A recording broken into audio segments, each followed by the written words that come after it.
The regent honeyeater resides in woodlands and forests in southeast Australia, where they build their nests and hunt for nectar from the eucalyptus blossoms.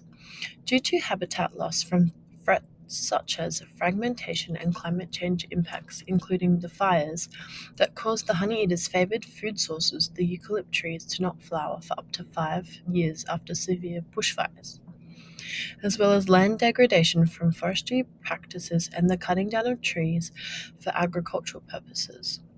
Not to mention, the regent honeyeater is to compete with other mammals and dominant bird species that add an additional threat to the survival rates of the regent honeyeater.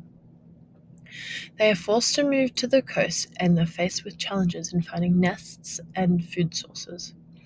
To help combat these threats, I have created 3 designs that can be utilized by communities and conservation groups that want to make a difference and therefore protect the endangered regent honeyeater and preserve their habitats.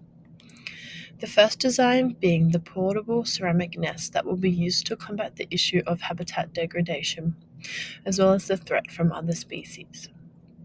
Using clay derived from local riverbeds, the design will include natural textures and color palettes to blend in with the surrounding environments.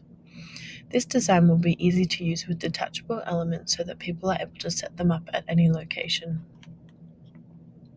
The second design being seed dispersing clothing, focusing on the sustainability of garments and the life cycle impact on the environment.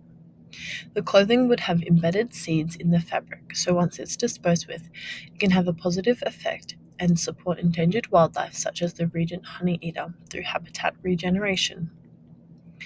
And finally, the recycled metal bird feeders would be implemented into the regent honeyeater's habitat as an extra supply of food and water, as a common threat being to the loss of flowering trees. The design would be subtle and blend into the surrounding environment. It would be created from recycled metal and perched on metal poles so that it is semi-fireproof. Through education, awareness, and implementation of these designs within the community, we will therefore reduce the impact of habitat threats that make the regent honeyeater vulnerable birds and increase their survival rates.